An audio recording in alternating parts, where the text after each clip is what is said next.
అసలు ఈ కేఎల్ యూనివర్సిటీలో జరిగింది ట్రై లవ్ స్టోరీ మర్డర్సా లేక సూసైడ్ మాత్రమేనా అనేది ఈ వీడియోలో క్లియర్గా ఎక్స్ప్లెయిన్ చేస్తా. ఈవినింగ్ నుండి నేను మీమ్స్లో చూసిన ప్రతి పేజీలో వచ్చిన స్టూడెంట్స్ కామెంట్స్ని అనలైజ్ చేసి ఈ వీడియో చేస్తున్నా.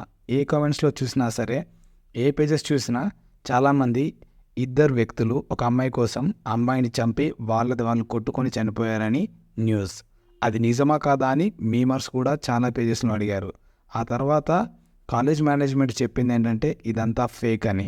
ఆ మీమ్ పేజెస్లో కామెంట్స్ చూసిన తర్వాత నాకు అర్థమైంది ఏంటంటే ప్రతి స్టూడెంట్ ఆల్మోస్ట్ చెప్పేది ఏంటంటే ఇది ఫేక్, అసలు ఇది నిజం కాదు, జస్ట్ యూనివర్సిటీని బ్లేమ్ చేయడానికి చేస్తున్నారని.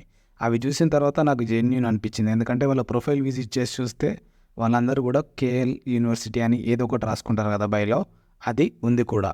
సో అక్కడున్న వాళ్ళే చెప్తున్నారు అది ఫేక్ అని. కానీ జరిగిన నిజం ఏంటంటే నైట్ 2 AM ఎవరో స్టూడెంట్ సూసైడ్ చేసుకున్నాడట 13th ఫ్లోర్ నుంచి కింద దూకి.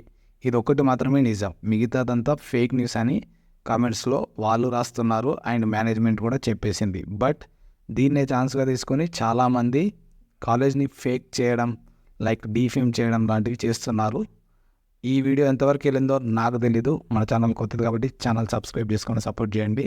ఒకవేళ కేఎల్ స్టూడెంట్స్ కనుక చూస్తే కామెంట్స్లో చెప్పండి వాట్ ఈస్ ద ఫ్యాక్ట్ అనేది. ఇది నేను చూసిన ఫ్యాక్ట్ నాకు అనిపించింది కాబట్టి ఈ వీడియో చేసిన. సో ఫేక్ అనేది చాలా స్ప్రెడ్ అవుతుంది ఫాస్ట్గా, నిజం మాత్రం స్ప్రెడ్ కాదు. సో మీరు వచ్చి కామెంట్స్లో వీడియో చూస్తే కనుక ఫ్యాక్ట్ అనేది రాయండి, ఛానల్ సపోర్ట్ చేయండి.